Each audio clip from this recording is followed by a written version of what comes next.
कल यानी कि मंगलवार को बिहार में होने वाले पंचायत चुनाव को लेकर के अधिसूचना जारी कर दिया गया है। अधिसूचना के साथ ही तमाम तरीके की पाबंदियां भी लगा दी गई हैं, क्योंकि आचार संहिता लागू कर दिया गया है। इसी के मद्देनज़र आपके लिए सबसे ज़्यादा जानने की ज़रूरत तो यह है कि अगर आप मुखिया का चुनाव लड़ रहे हैं तो थोड़ी सी लापरवाही आपके सपनों को तबाह कर सकती है। तो आप जान लीजिए कि पहले आचार संहिता में आप क्या क्या करें, क्या ना करें, और होने वाले मुखिया के चुनाव में मुखिया जी या जिला परिषद या वार्ड लोग कितना कितना खर्च कर सकते हैं। नमस्कार, मेरा नाम अभिषेक तिवारी है। आप लाइव बिहार देख रहे हैं। बिहार में पंचायत चुनाव के मद्देनजर आचार संहिता लागू कर दिया गया है। इसी के साथ तमाम तरीके की गतिविधियों को लेकर के पाबंदियां लगा दी गई हैं।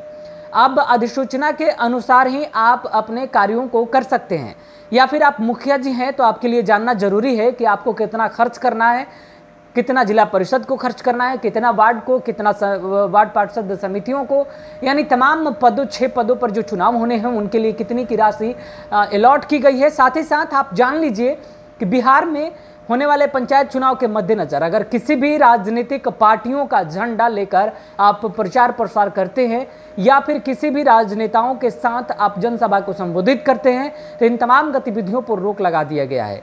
यानी ऐसी गतिविधियां करते हुए अगर आप पाए जाते हैं तो ऐसी कार्यवाही को आचार संहिता का उल्लंघन माना जाएगा और ऐसे में आपके ऊपर कार्यवाही भी की जा सकती है। चुनाव आयोग ने अपने निर्देश में साफ साफ यह स्पष्ट कर दिया है कि किसी भी राजनीतिक झंडा को लेकर के आप जनसभा नहीं कर सकते हैं। यानी आप किसी भी राजनीतिक दल के अंतर्गत आकर के अपना चुनाव प्रसार नहीं कर सकते हैं। अगर आप ऐसा करते हैं तो आचार संहिता का उल्लंघन माना जाएगा। इसके साथ ही कुछ अन्य तरीके का मापदंड भी लगाया गया है। पंचायत के अंदर अब से कोई नई घोषणाएं भी नहीं मुखिया जी कर सकते हैं। अगर मुखिया जी ने ऐसा किया तो वो उनके ऊपर भी आचार संहिता उल्लंघन माना जाएगा। पूर्व से योजनाएं जो चली आ रही हैं उन योजनाओं को पूरा करना है। पूर्व से जो सभाएं चली आ रही हैं, जो पूर्व से सभाओं के लिए पहले से ही तैयारियां की गई हैं, वैसी सभाएं अब भी की जाएंगी, लेकिन नए सिरे से कोई सभाएं नहीं की जाएंगी। और कहीं भी प्रचार प्रसार के दौरान थोड़ी सी भी अगर लापरवाही सामने आएगी तो मुखिया जी लोगों के सपनों को तबाह कर जाएगी।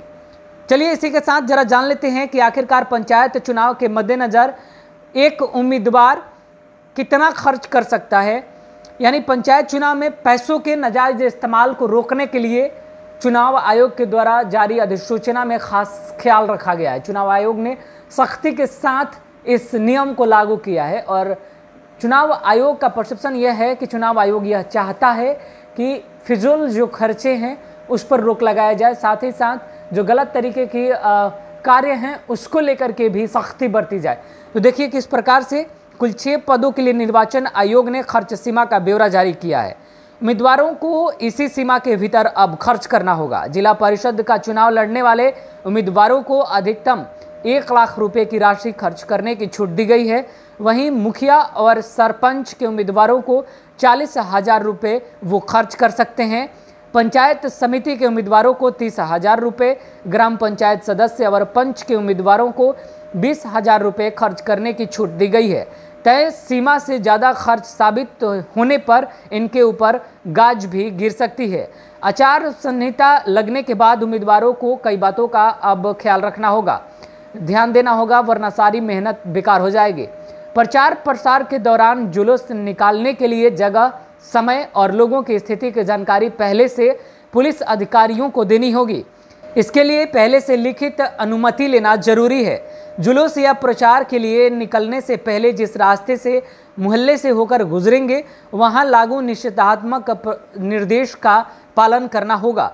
यातायात नियमों का भी सख्ती के साथ पालन करना होगा। मतदान के दिन गाड़ी के परिचालन पर पूर्णतः प्रतिबंध रहेगा, इसलिए बूथ तक जाने के लिए जारी नियमों का सख्ती के साथ पालन करना होगा।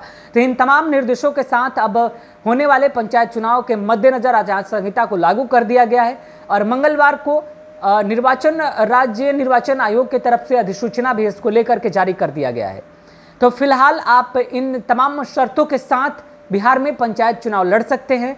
अगर इन शर्तों के खिलाफ जाकर के लड़ने की आप कोशिश करेंगे तो आपके सपनों पर पानी फिर सकता है, इसलिए आप पहले से सावधान हो जाएं।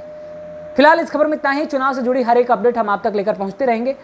आप सभी का हमारे साथ जुड़ने के लिए बहुत बहुत धन्यवाद। नमस्कार। लाइव बिहार YouTube पर सब्सक्राइब और फेसबुक पर लाइक जरूर करें।